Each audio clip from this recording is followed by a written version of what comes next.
Good morning, everybody. Welcome back.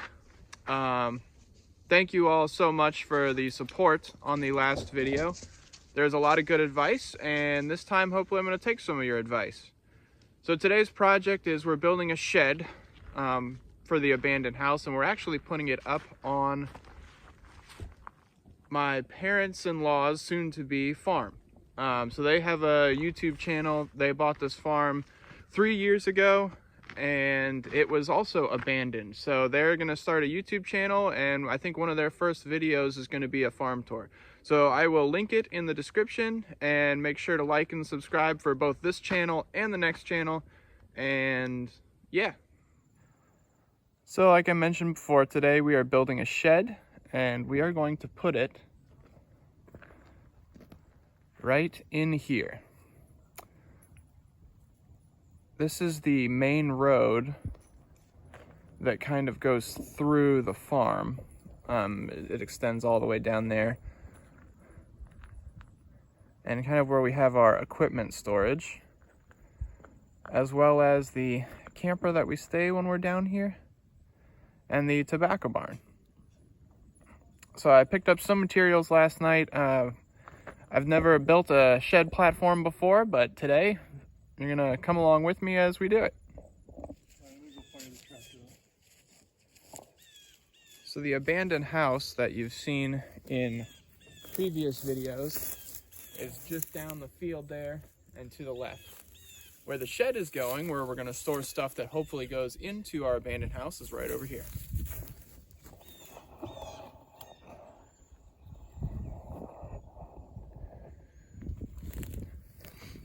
This will be the location for the new shed.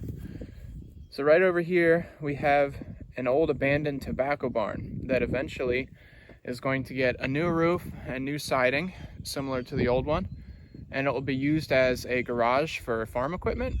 And then we'll have easy access to the shed from the road in the previous angle I just showed you and the barn. So it's kind of expanding our storage, and this is step one. So the first thing we got to do is cut down some of these trees. We're going to do the thicker ones with a chainsaw, and then come in with the tractor and a rotary mulcher and knock down the rest of them.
So we just got back from stopping off at a neighbor's house. We picked up some 2x6s for the floor joists that were previously used for a shed. So we're gonna be pulling some nails out of them and reclaiming them and using them. I gotta run into town to pick up 2 new boards because they didn't have enough, and I'll be right back.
So Elisa went to drop off the sticks we just cut down and the logs over at the fire pit.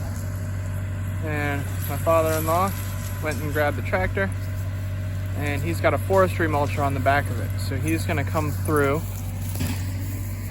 and take out a bunch of the small trees and some of the other stuff that's kind of blocking our way, chew up the ground a little bit, and give us a nice little place to put this shed.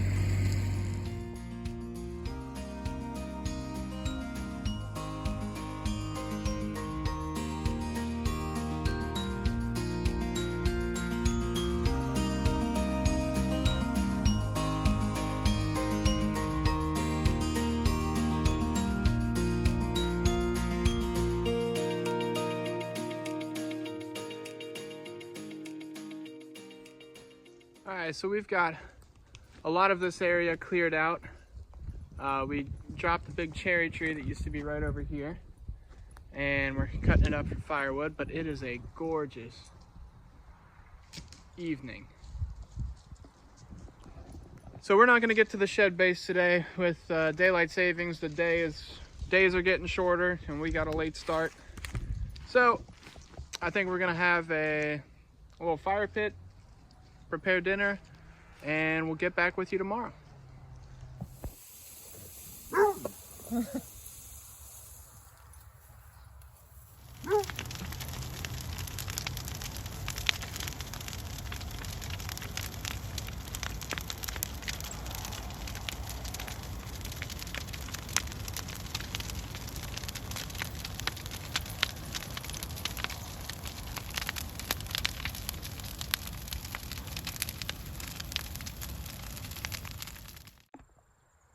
Good morning, everybody.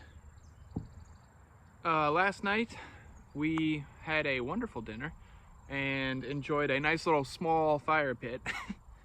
And this morning we're getting started on the shed base. Let me flip this camera around. So before turning on the camera, I grabbed these concrete blocks and set them in the approximate location of where the shed is. So the idea is that we're going to have these 2x6x12s lining the sides, and then in between, going from side to side, we'll have 10-foot 2x6s as floor joists, and then we're going to do a plywood deck. And then on top of that, we are getting a metal shed. I think we found a good deal on Amazon. It's like $400 for a 10x12, and we are going to put that on this platform. So we don't have the shed yet, we still have yet to order it, but we're going to finish out the video today with the platform, and then we'll get you next video for the complete shed build. So step one today is going to be measuring out where we're going to put these concrete blocks. So what we're doing here is we're measuring the highest corner, and we are setting the block, and then we'll take all of our measurements for the other blocks based off of where this block is sitting. So the correct way to do this, after talking with multiple people, would be to set up batter boards and a string line and level the line so that everything matched up perfectly. But I don't have any construction experience, especially not in building shed bases, so we're kind of learning as we go. So here now in our next steps of learning how to build a shed base, we decided to build the frame and square up the frame and then try to lock in the corners with these little boards we're putting on the side, and then we figured we'd measure out everything from the base. Alright, so what we've been doing is setting the blocks, and we've dug away a couple inches, just the top of the topsoil, so that they have a solid ground to stand on, then tamped it, compacted it a little bit. And then we're throwing these 4x4s in the side so that we can make minor adjustments. So it sits into the block, but as you can see, it sits up off a little bit. So right now, these are just nailed in. The nails are just holding it, but we have lag bolts that'll go straight through the side. One in this 2x6x12, one in the 2x6x10. And this is currently what the frame is looking like. So we have our 16-inch on center. We're going to do the floor joists, and we have joist hangers, and then plywood.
We are done with the shed base.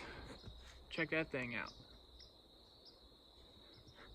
So next steps is we are going to order a 10x12 metal shed and put it up in a separate video. So this video, instead of building a shed, is actually clearing a spot and building a shed base.